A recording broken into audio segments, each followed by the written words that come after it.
आशीष और स्वागत है आपका नेक्स्ट 9 न्यूज में। इस रिपोर्ट में बात करें मैं ज्योतिरादित्य सिंधिया को लेकर। लगातार देखा जाए तो सुर्खियों में बने हुए हैं सिंधिया। यहाँ पर कहा जा रहा है कि पहले भी उनके जो करीबी लोग थे उन्हें पार्टी के बाहर का रास्ता दिखा दिया गया था। अब एक बार फिर से यहाँ पर एक सचिव है जो बहुत करीबी माने जाते हैं ज्योतिरादित्य सिंधिया के, उन्हें भी पार्टी का बाहर का रास्ता दिखा दिया। तो अब कहीं ना कहीं देखा जाए तो ऐसा तो नहीं कि अब सिंधिया की बारी है कि सिंधिया को भी पार्टी के बाहर का रास्ता दिखा दिया जाए, क्योंकि बगावत जो कर देता है एक बार उस पर दोबारा से विश्वास करना बहुत ज्यादा मुश्किल हो जाता है। भले ही बगावत सिंधिया ने यहाँ पर कांग्रेस पार्टी से की और इस वजह से क्योंकि उनके चेहरे पर चुनाव लड़ा गया, लेकिन मुख्यमंत्री उन्हें नहीं बनाया गया, जिसकी वजह से वो नाराज हुए और 17 विधायकों के साथ उन्होंने बगावत कर दी और वो बीजेपी पार्टी में आ गए। लेकिन यहाँ पर कुछ दिन पहले की बात है जब कहा गया था कि ज्योतिरादित्य सिंधिया को कोरोना हो गया। उस समय पर वो बैठक में थे, वो बैठक चल रही थी, मीटिंग चल रही थी, उसमें से बीच में उठकर वो चले गए, जिसको लेकर ये कहा गया है कि जो भी वहाँ बात हो रही थी, जो भी मुद्दे थे, वो सारे पसंद नहीं आए ज्योतिरादित्य सिंधिया को, जिसकी वजह से उन्होंने अपनी नाराजगी दिखाई और वो उठकर चले गए। इस तरीके की बात यहाँ पर लगातार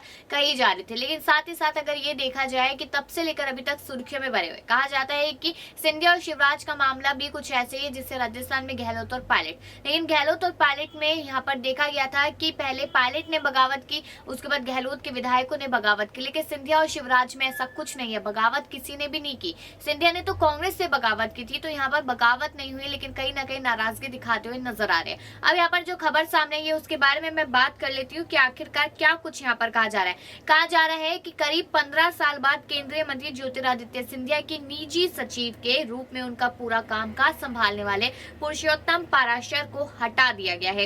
ये बड़ी जानकारी है। वो कई बार विवादों में घिर चुके हैं और इस बार तो उन्होंने आरएसएस के मामले में हस्तक्षेप भी किया था, जिसकी वजह से उन्हें पार्टी के बाहर का रास्ता दिखा दिया गया। साथ ही साथ ये कहा जा रहा है कि इसी साल विधानसभा चुनाव है, किसके चेहरे पर चुनाव लड़ा जाएगा, कौन अगर जीत हासिल होती तो कौन मुख्यमंत्री बनेगा, ये बड़ा सवाल यहाँ पर खड़ा हो रहा है। अब ऐसे में सियासत में लगातार फेरबदल देखने को मिल रहा है, बदलाव की स्थिति लगातार देखने को मिल रही है और सचिव पुरुषोत्तम को जो हटाया गया है वो एक बड़ा झटका यहाँ पर कहीं ना कहीं ज्योतिरादित्य सिंधिया के लिए माना जा रहा है। अब आगे मैं आपको बता दूं कि यहाँ पर 2000 में एमपीएस में 5 सदस्यों की नियुक्ति होनी थी, तो इसमें से एक सदस्य के रूप में पुरुषोत्तम पाराशर का नाम सामने आया था और इसके बाद से उनके रसूख की चर्चा सभी जगह होने लगी थी, मतलब इतने ज्यादा अहम थे वो। तो सवाल यही बन जाता है कि धीरे धीरे करके यहाँ पर ज्योतिरादित्य सिंधिया की करीबियों को पार्टी के बाहर का रास्ता दिखाया जा रहा है। क्या बीजेपी को ऐसा लग रहा है कि यहाँ पर भी बगावत देखने को मिल सकती है, इसलिए यहाँ पर ये सब किया जा रहा है कि ज्योतिरादित्य सिंधिया बीजेपी को भी छोड़ देंगे और अगर बीजेपी को भी छोड़ देते हैं उसके बाद वो क्या करेंगे, तमाम सवाल यहाँ पर खड़े हो रहे हैं। अपनी राय जरूर दीजिएगा और बाकी ऐसी खबरों के लिए देखते रहिए नेक्स्ट 9 न्यूज।